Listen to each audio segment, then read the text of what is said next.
Welcome everybody. Welcome to the lecture series on operating system. In our previous lecture, I have shown you that what is the role of a scheduler and how many types of schedulers are there. There are long-term schedulers, medium-term schedulers and short-term schedulers. These schedulers are having their predefined role. Like long-term schedulers are playing their role when the processes are selected from the disk to the main memory, whereas the short-term schedulers are playing their role when subset of the processes are considered, like there are 5 or 4 or 7 processes residing in the main memory, and out of these processes one of the process is selected and getting inside the CPU for execution. Now here I shall discuss the different scheduling algorithms. Before going to the details of scheduling algorithm, there are two broad categories of scheduling algorithms. Basically scheduling. The first one is the preemptive scheduling and the second one is the non-preemptive scheduling. Now in case of preemptive scheduling, the multitasking the operating system is doing is done by the kernel. So we can say that in preemptive multitasking, the operating system kernel can also initiate a context switching to satisfy the scheduling policy's priority constraints. That means if a more priority process is coming to the system, context switching is happening done by the kernel, and that prior process will be selected as the process for execution and low priority process will be taken out of the CPU, and the process which is having the most priority will be coming to the CPU for execution. Now when the process is stopped from execution, that is called preempted. In preemptive multitasking, the operating system kernel can also initiate a context switching to satisfy the scheduling policy's priority constraints.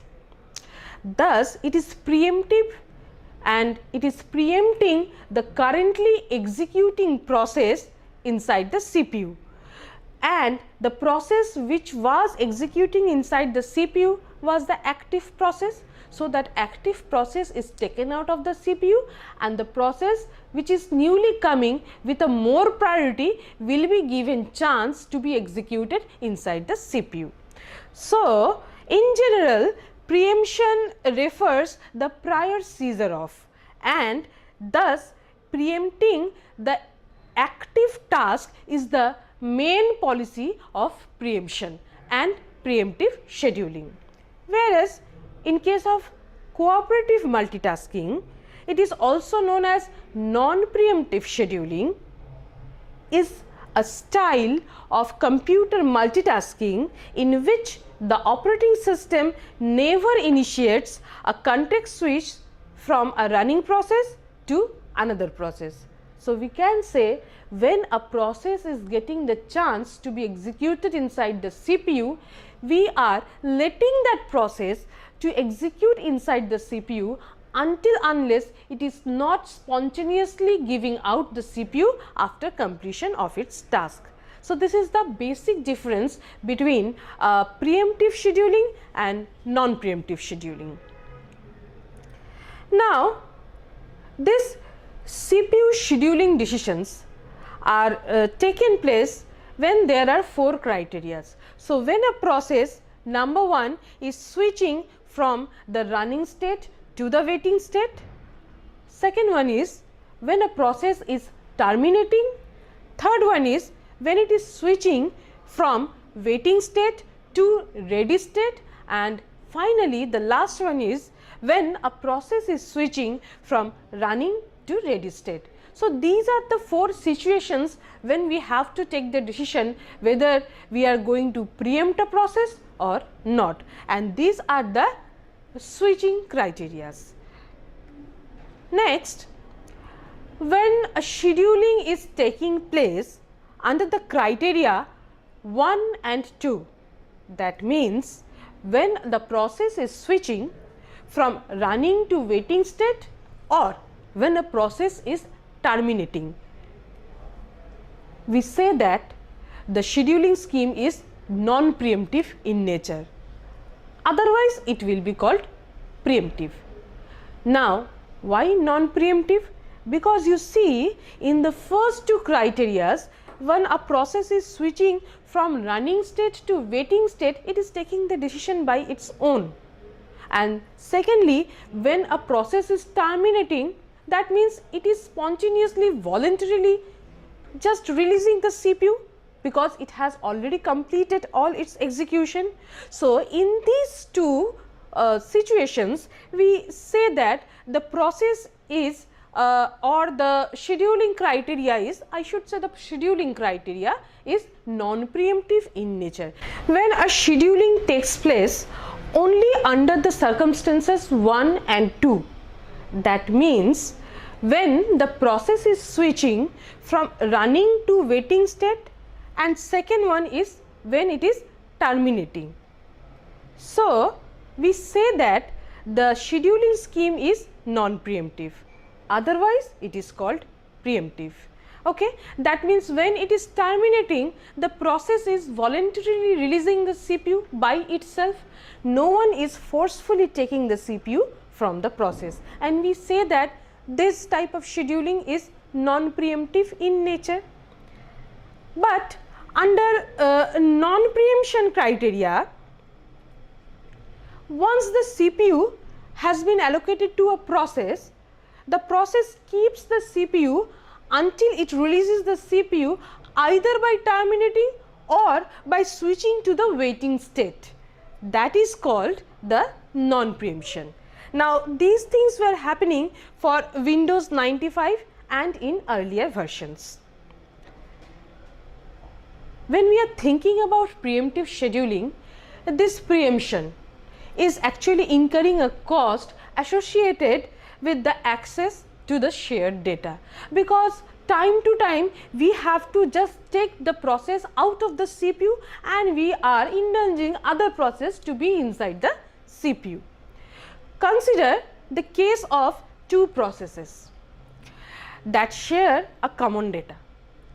It is preemptive so that while one process is updating that shared data, the other process is not allowed to read the value of that shared data. Otherwise, the value it will read, it will be the erroneous one. Now, after understanding what is preemption and non-preemption, we can say that there are certain scheduling criteria coming. What are these criteria? Number one is CPU utilization, second one is throughput, third one is the turnaround time, fourth one is the waiting time, and fifth one is the response time. Let us see what are these.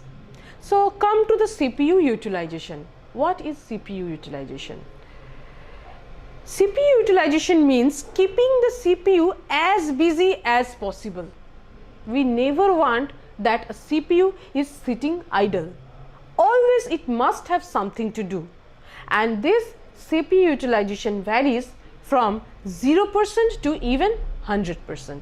So, this is one criteria. Second one is throughput.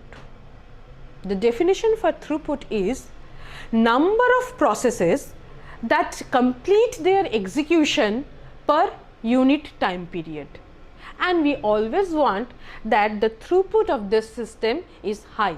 That means per unit time more number of process should complete. Third one is the turnaround time. What is turnaround time?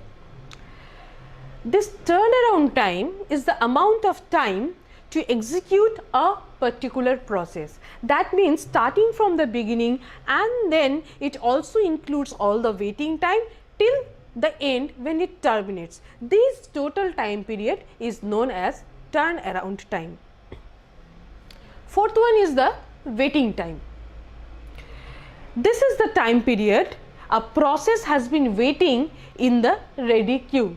We know that when a process is residing inside the ready queue, it is doing nothing, just it is waiting for the CPU or any IO device to get access of it. So, as it is doing nothing, just waiting for them, we call it the waiting time. And lastly is the response time. What is response time? This is the amount of time it takes from when a request has been submitted until the first response is produced. So, when the user is submitting a request and the process is responding the first response, it is called the response time. This response time is not equal to the turnaround time. So, these are the 5 criteria: CPU utilization, throughput, turnaround time, waiting time and response time. If we want to optimize any scheduling, then this optimization criteria are: number 1, you should maximize the CPU utilization. That means you must ensure that the CPU is as busy as possible. It is not waiting in idle state. And second one is that the throughput should also be maximized. That means more number of processes must be completed per unit time. So, 2 things we have to maximize. Number 1 is the CPU utilization and second one is the throughput. But see, out of the 5 criteria, scheduling criteria, these 3 things must be minimized. These 3 things are: number 1, the turnaround time, second one is the waiting time and third one is the response time. These 3 things should be minimized. Why? Turnaround time states that the time it takes to complete its all execution, and it includes the activity time plus the waiting time. So, if the process completes in very less time period, that means the user is getting response from the process very quickly and the process completes very quickly, system is very fast. So, turnaround time must be minimized. Waiting time, same logic, it should also be minimized. And response time means whenever the user is giving any request, the system must promptly give the answer. So, response time is also minimized. So, we are understanding that out of these 5 scheduling criteria, 2 criteria, that is CPU utilization and throughput, must be maximized, and 3 times the turnaround time, the waiting time and the response time, they must be minimized. Now, based on this preemption, non-preemption and this scheduling criteria, we are having different algorithms with us for the execution of the processes inside the CPU. These scheduling algorithms are: number 1, the very basic one is the first come first serve scheduling algorithm or FCFA scheduling algorithm. Second one is shortest job first scheduling algorithm or SJF scheduling algorithm. Next is priority scheduling.